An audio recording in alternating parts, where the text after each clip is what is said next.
भारत की राजनीति में एक दूसरे के धुर विरोधी नेता विदेशों में ऑपरेशन सिंदूर की जानकारी देने और पाकिस्तान को बेनकाब करने के मिशन पर गए तो दलों का फर्क मिट गया और दिल मिलते हुए नजर आए। लोकसभा में बीजेपी के निशिकांत दुबे और एआईएमआईएम के असदुद्दीन ओवैसी के बीच तकरार तो आपने कई बार देखी होगी, लेकिन इस बार जब दोनों सांसदों के एक ही डेलीगेशन में शामिल होकर कई देशों की यात्रा पर गए तो ये सियासी दुश्मनी दोस्ती में तब्दील होती दिखी। पहले आपको सुनवाते हैं बीजेपी के निशिकांत दुबे ने ओवैसी की तारीफ करते हुए क्या कुछ कहा।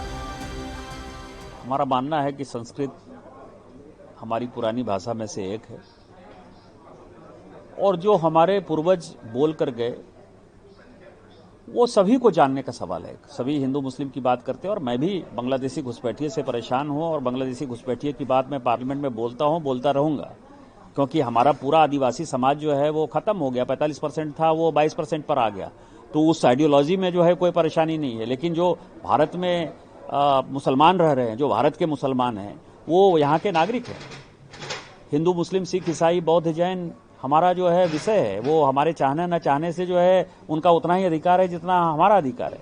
तो दो श्लोक कहा संस्कृत में, एक जो मैंने पहले भी कहा है कि सर्वनाशे समुत्पन्ने अर्ध तजेति पांडिता, दूसरा एक श्लोक जो है बहुत बढ़िया है, विभूषित श्लोक है कि आपदा मां पतंती नांग हितो अप्यायाति हेतुताम मातृजंघा ही वत्सस्य अस्तम भवती बंधने।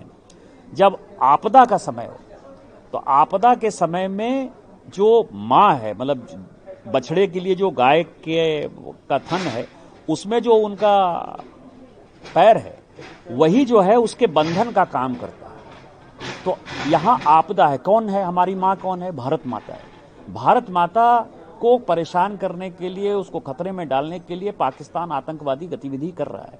आतंकवादी गतिविधि कर रहा है तो वो कहाँ कर रहा है? जम्मू कश्मीर में कर रहा है। जम्मू कश्मीर में कश्मीर वैली के जो है मैक्सिमम आबादी किसकी है? तो मुसलमानों की है। तो सवाल ये है कि जो पूंछ में सेलिंग हुआ है, पाकिस्तान ने मारा है, तो उसने धर्म पूछ के थोड़े मारा है, उसने मुसलमान भी मरे। स्वाभाविक है कि पहलगांव की घटना अलग है। पहली बार ऐसा हुआ कि उन्होंने कलमा के आधार पर जो है हिंदुओं को मारा है, ये पूरी दुनिया में। और हमने चारों मीटिंग में, यदि आपने देखा होगा, चारों जगह मुस्लिम कंट्री में आते हुए भी हमारे लीडर ने जब शुरू किया, या जो बात ओवैसी साहब ने कही मेरे से कहने से पहले, उन्होंने क्या कहा कि पहली बार ऐसा हुआ कि धर्म के वो पूछ कर जो है कलमा के आधार पर मारा गया। और मारा गया तो हमारा जो है कुरान वो इजाजत नहीं देता है कि एक भी भले आदमी का जो है, एक शरीफ आदमी का कोई मर्डर कर दे। ये कुरान के खिलाफ जाकर कह रहा है। जो कुरान की आयत बोल रहे हैं वो गलत बोल रहे हैं। तो आज भारत माता खतरे में, भारत माता खतरे में है तो हिंदू मुस्लिम सिख ईसाई बौद्ध जैन सबों का ये देश है। यही कारण है कि मैं और ओवैसी पार्लियामेंट में अपनी आइडियोलॉजी के लिए लड़ते रहेंगे। मेरा जहां तक सवाल है, बांग्लादेशी घुसपैठियों के खिलाफ, एपीजमेंट के खिलाफ हमारी लड़ाई जारी रहेगी। लेकिन ये देश बचेगा, देश में लोग बचेंगे, हिंदू मुस्लिम सिख ईसाई बचेंगे, तभी एक दूसरे के साथ जो है हम बातचीत भी कर सकते हैं, संघर्ष भी कर सकते हैं। यदि हमारी डेथ हो जाएगी, यदि हम मर जाएंगे, भारत का अस्तित्व ही खत्म हो जाएगा, फिर हम कौन सी लड़ाई लड़ेंगे?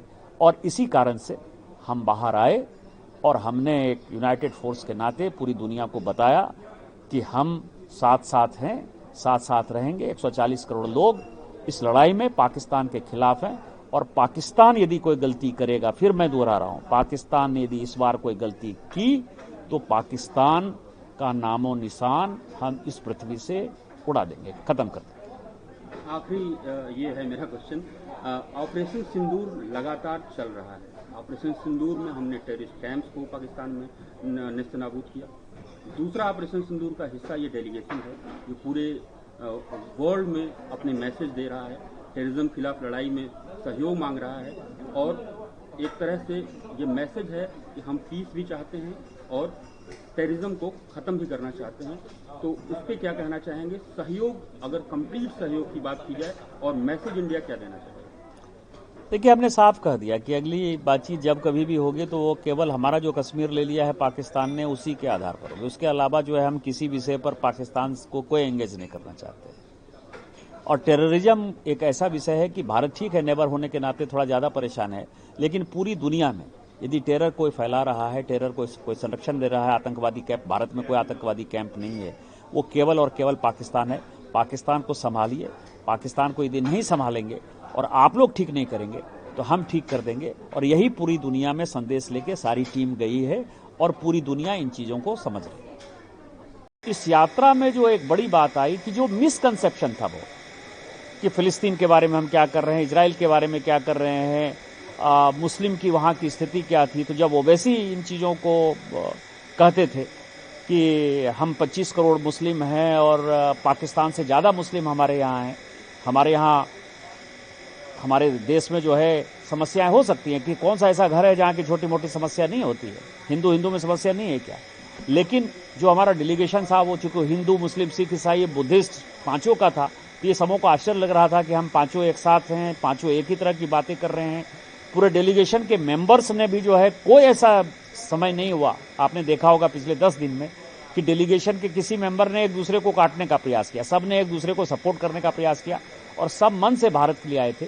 तो चाहे सऊदी अरब का सवाल हो, चाहे कुवैत का सवाल हो, चाहे बहरीन का सवाल हो, इन तीनों में हम लोगों को एक तरह से बड़ी मीटिंग दी। सभी जगह उप प्रधानमंत्री जी से मिले हम, सभी जगह आपने देखा होगा कि सऊदी अरब में भी जो वहाँ के फॉरेन मिनिस्टर हैं जुबैर, जो कि पूरे गाइड करते हैं, जो थिंक टैंक है फॉरेन मिनिस्ट्री का, जो डिफेंस मिनिस्ट्री का थिंक टैंक है, उन सबों के बात हुई।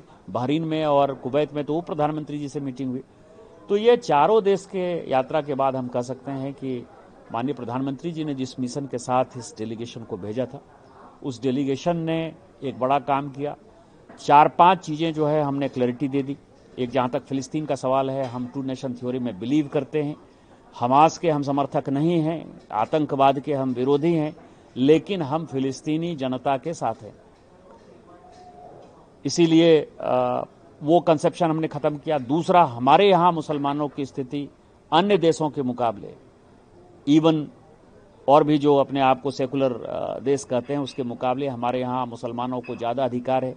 ओवैसी जी ने कहा कि संविधान का आर्टिकल 25 से लेकर 30 तक माइनॉरिटीज़ को ज़्यादा अधिकार देता है। उन्होंने कहा भी कि इसी आधार पर हमने एक कॉलेज खोला, मेडिकल कॉलेज हमारे यहाँ ऐसा है, यूनिवर्सिटी ऐसा है जिसमें केवल मुसलमान बच्चों को हम पढ़ा रहे हैं। ये और भी किसी देश में इस तरह की स्थिति नहीं है। तो उस मिसकंसेप्शन को ख़त्म किया। तीसरा, पाकिस्तान ईपी सेंटर है आतंकवाद का, और पूरे दुनिया में, चाहे अल्जीरिया में आतंकवाद हो, सूडान में आतंकवाद हो रहा हो, तुर्की में आतंकवाद हो रहा हो, या मिडिल ईस्ट के किसी कंट्री में आतंकवाद हो रहा हो, चाहे अमेरिका में ओसामा बिन लादेन ने किया हो, चाहे ब्रिटेन में आतंकवाद हो रहा हो, सभी आतंकी का जो रिलेशन है वो पाकिस्तान में है। पाकिस्तान में ट्रेनिंग कैंप है और इसलिए उसको FATF ग्रे लिस्ट में आना चाहिए। और फाइनली जो कंक्लूजन हुआ, उस कंक्लूजन के आधार पर हम ये कह सकते हैं कि जो मिसकंसेप्शन हम लोगों ने ख़त्म किया, उसमें पाकिस्तान की स्थिति खराब होगी। हम लोगों ने अपनी बातें कही स्पष्टता के साथ कि हमारे प्रधानमंत्री जी ने जो कहा है कि अब हमने जो है न्यू नॉर्मल बदल दिया है।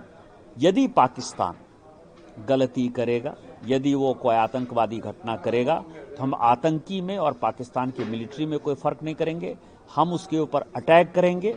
और चूंकि वो भिखमंगे की तरह पूरे दुनिया में घूम रहा है, जो पैसा दे रहे हैं लोग, हमने ये भी समझा दिया कि जिस तरह के माहौल है, ट्रेड डेफिसिट है, बैलेंस ऑफ पेमेंट है, उसका फॉरेक्स रिजर्व कुछ नहीं है, लोगों को रोटी नहीं दे पा रहा है, तो एक तो आर्थिक आधार पर वो कमज़ोर होकर टूट जाएगा, और दूसरा, यदि उसने आतंकवादी घटना हमारे यहाँ की तो न्यू नॉर्मल में हम टिट फॉर टैट उसके ऊपर अटैक करेंगे।